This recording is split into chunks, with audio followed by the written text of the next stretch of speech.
ఊరికి మగాళ్ళ ఫీల్ అయ్యా భవానీగాడు ఎక్కడ? ఆడమ్మ మొగుడు వచ్చాడు, మరి కలవడా? ఆ ఎక్స్ప్రెషన్ ఏంట్రా? కొంపతీసి కుమ్మేశానా? దాగుడు మూతల దండాకోర్, ఎక్కడున్నాడు పుండాకోర్?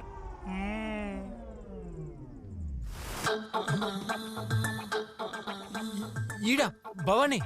I swear mother promise. భక్తా నువ్వేంద్రా జంగల్లో దంగల్ చేస్తూ వైల్డ్ గా ఉంటావు అనుకుంటే సీడ్లెస్ సత్తి పండ్లో ఉన్నావు. నిజం చెప్పు, నువ్వు భవానీయా?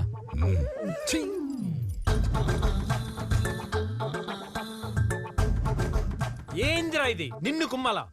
సరిగ్గా తుమ్మితేనే గుండె జారి గోచలకు వస్తుంది. నా బాధ నీకేం తెలుసా సత్తిపండు? నేను భవానీ. సత్తిపండు, నేను చెప్పేది వినకుండా ఎందుకని తొందరపడతావు? చూడు సత్తిపండు, నేను ఏ ర్యాక్ పోస్ట్ అయినా హాఫ్ డే 1 డేలో కేల్కత్తం చేసుకొని ట్రాన్స్ఫర్ అయిపోతున్నానని నేనే కమిషనర్ రిక్వెస్ట్ చేస్తే నువ్వు పెద్ద తోపు, ఈ కేసు తొందరగా తేలని చెప్పి పెద్ద హోప్ ఇచ్చి మరీ పంపించాడు. కానీ ఇక్కడికి వచ్చి చూస్తే గంటలో దుకాణం బంద్ అయిపోయింది. ఈ విషయం కానీ కమిషనర్ గారికి తెలిసిందనుకో నన్ను ఇమీడియట్గా ట్రాన్స్ఫర్ చేయించేస్తాడు. ఇంకా జిప్ కూడా ఇప్పలేదు. నా బ్యాగ్ది నువ్వేదో అనుకున్నావు కదా, చిలిపే.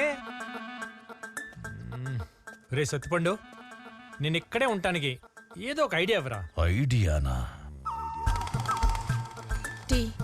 వచ్చింది ఏంటి ఐడియా. ఇప్పుడు నీకు హార్ట్ అటాక్ వస్తే, అదే 1 మంత్ తర్వాత వస్తే,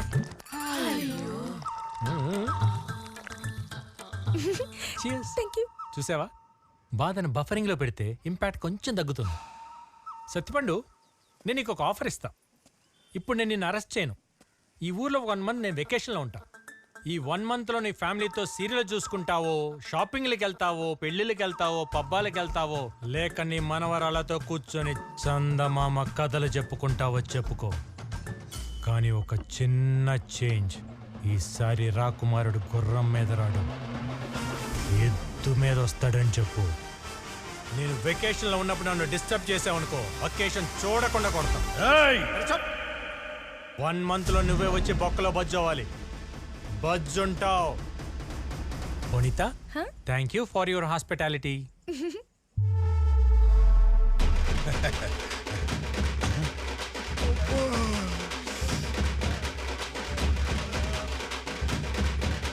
సార్ మీరేంటి సార్ స్టేషన్ రాకుండా ఎక్కడికి వచ్చారు? నువ్వు దేనికి వచ్చావు?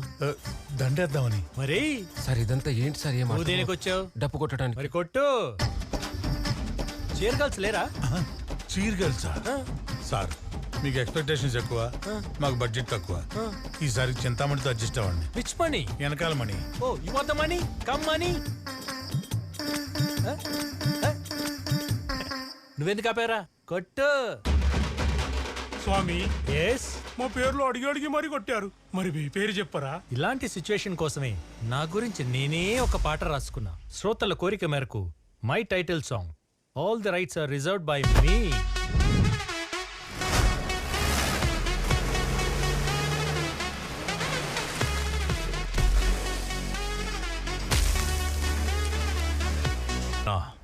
ఎవడో కొత్తేసి ఇంటికొచ్చి చాలా ఎగిరడంట కదా, వాడి నడు ఎరగొట్టి నీకు గులాంలాగా రోజు సలం కొట్టేలా చేస్తా నా కొడుకుని. వద్దు, నువ్వు వెళ్ళిన పని మనకెంత ముఖ్యమో నీకు బాగా తెలుసు కదా. ముందది పూర్తి చేసుకుంట్రా. అప్పటి వరకు నా ప్రతీకారం మండి మండి బడబాగ్నవుతుంది. నువ్వొచ్చాక మంటల్లో వాణ్ణి కాల్చేద్దాం.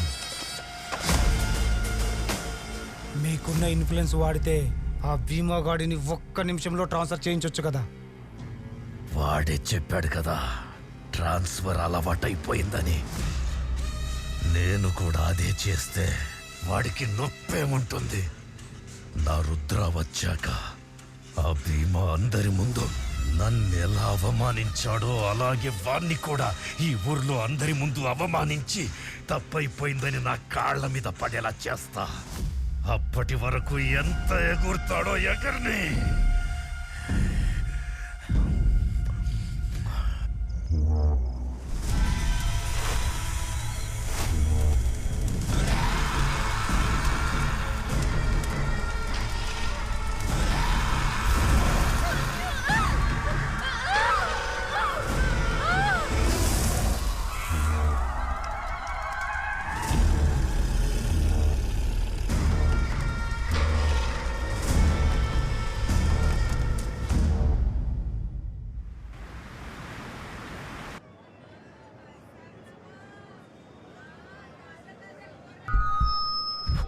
Mic testing 1 2 3.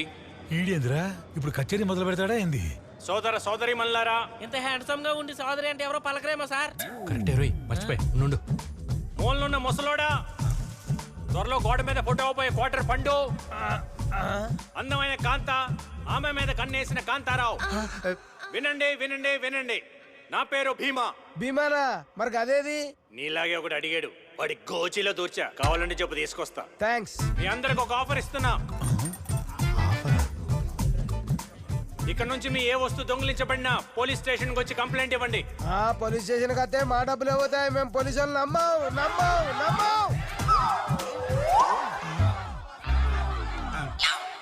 అయితే నువ్వు నమ్మకు, నిమ్మకాయ హక్కు. మిగతా వాళ్ళందరూ పోలీస్ స్టేషన్కి వచ్చి మీ దొంగిలించబడ్డ వస్తువుల విలువ క్యాష్ లో పట్టుకెళ్ళండి. ఏ వస్తువు పోయినా క్యాష్ లో ఇస్తారా? మన కంప్లైంట్ ఇచ్చిన కస్టమర్ దగ్గర మనమే డబ్బులు అవుతాం. ఈడేంట్రా తిరిగి చేస్తానంటాడు. ఏది పోయినా ఇస్తారా సార్? నీ పెళ్ళాం పోతే తిరిగి తీసుకురాలేను రోయ్. అది పోతే నేనే కంప్లైంట్ ఇవ్వను. ఇది కరెక్ట్. ఇస్తే నేను బొక్కలో ఏను. ఏ దొంగ నా కొడుకైనా తప్పుగా కంప్లైంట్ ఇస్తే తుప్పు పట్టిన రాడు అటు సెల్లర్ లో పార్క్ చేస్తా. ఈ ఆఫర్ నేటి నుంచి నేను ఈ ఊర్లో ఉన్నంత వరకు మీ సౌలభ్యం కోసం.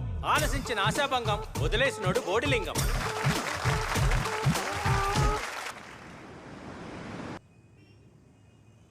సార్, ఏదైనా దొంగతనం జరిగిందని వచ్చి ఇక్కడ కంప్లైంట్ ఇస్తే డబ్బులు ఇస్తారంట కదా సార్? ఓ రావు గారు, కస్టమర్ వచ్చారు, రండి రండి. ఏంట్రా మళ్ళాగే మాట్లాడుతున్నాడు? చెప్పండి అయ్యా. గీతానగర్ రూట్ లో 12B బస్సులో నా పర్సు దొంగిలించేశారు సార్. పిక్ ప్యాకెటా? అవును సార్. చాలీ దయాలేదు దొంగ నా కొడుకులకి. మిమ్మల్ని తుడుచుకుంటా. అర్థమైంది.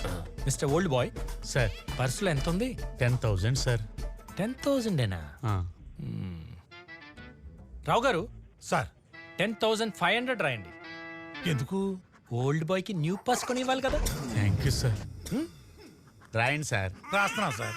కొత్త పర్సు కూడా రాయండి. అది కూడా రాస్తున్నాం సార్. అలాగే సార్. సార్ మర్చిపోయా. మంజు, నీ ఎంట్రీ కోసం ఆపాల గోపాలం వెయిటింగ్.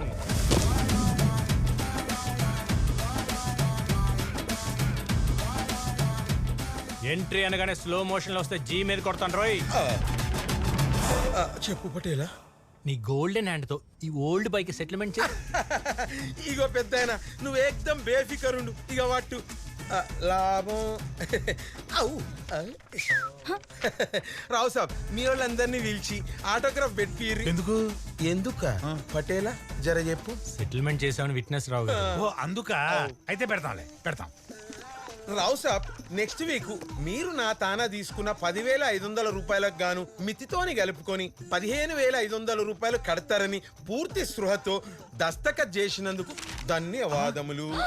ఈ డబ్బులు మేమెందుకు కట్టాలి సార్? ఏంటి సార్ ఇది? ఒక మెకానిక్ రిపేర్ చేయకపోతే పే చేస్తారా? ఒక డాక్టర్ వైద్యం చేయకపోతే పే చేస్తారా? మరి ఉద్యోగం చేయని పోలీస్కి జీతం ఎందుకు పే చేయాలి? సిగ్గు లేదా మీకు? ఆయన వదిలేసి ఉంటారులే. కంప్లైంట్ ఇవ్వడానికి వచ్చాను కస్టమర్లా ట్రీట్ చేస్తారా? మనం వాళ్ళకు ఉపకారం చేయకపోయినా పర్లేదు, ఉద్యోగం చేస్తే చాలు. After all pick pocket case sir. Pick పాకెటా?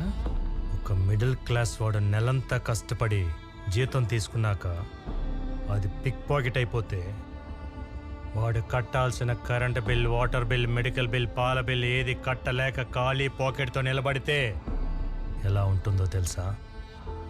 నెల గడవటానికి బయట అప్పు చేస్తే అప్పు కట్టలేక అప్పు ఇచ్చినాడు వచ్చి ఇంటి ముందు ఆడవాళ్ళని తప్పుగా మాట్లాడుతుంటే మన తల దించుకొని నిలబడితే ఎలా ఉంటుందో తెలుసా? ఆఫ్టర్ ఆల్ బలిసినోడు ఇంట్లోనో బ్యాంక్లోనో లూటీ జరిగితే పెద్ద కేసు, పిక్ పాయింట్ అయితే పెట్టి కేసు కాదు. క్రైమ్ సైజుని బట్టి మనం వాళ్ళకి సర్వీస్ ఇవ్వకూడదు రావు గారు. Public service is a serious duty. That to police service is a damn serious responsibility. దొంగతనం జరిగితేనే మధ్య తరగతి వాడు సగం చచ్చిపోతాడు. అలాంటి వాడి దగ్గర లంచం తీసుకోవటం అంటే శవం మీద చిల్లర ఏరుకోవటం లాంటిదే. పోయిన వస్తువుని ఆ దొంగని పట్టించే ఇంట్రెస్ట్ ఉంటేనే మీకు జీతాలు వస్తాయి.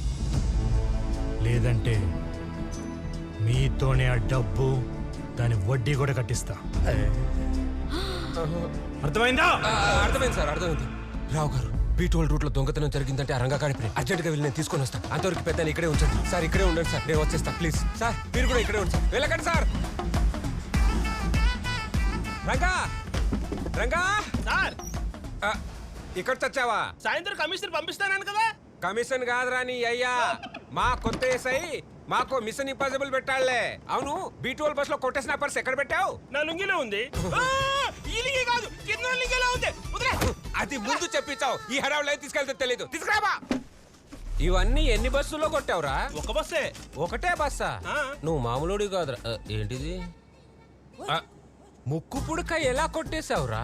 మిడ్డీ పాప చిడ్డీ రాజా ఒకరికొకరు సెల్ ఫోన్లు సొల్లేసుకుంటుంటే ఆ గ్యాప్ లో లాగిసా. నువ్వు పెద్ద గజ దొంగవిరా. పరిస్థితి డబ్బులు అంటే ఇదే అనుకుంటా. అదే. అమ్మాయి దొరికింది పర్స్. సరేరా, థ్యాంక్ యూ, వెళ్ళొస్తా. ఓకే. మళ్ళీ కంప్లైంట్ ఇవ్వడానికి ఎవరన్నా వస్తే, అరే ఈ మూట మొత్తం కావాలరా నాకు, ప్లీజ్ రా. ఈ ఒక్క మూటే కదా. ఒక్కటేనా? ఇంకెన్ని మూటలున్నాయి రా? సార్ నా లుంగిలో గంజి పెట్టి మరీ ఉతికిస్తానులేరా నీ ఎదవా. నేను వచ్చేసాను సార్, వచ్చేసా. అయిలా ఒక్క కంప్లైంట్ తో అలీబాబా ఖజానా మొత్తం ఓపెన్ అయింది కదా పటేలా.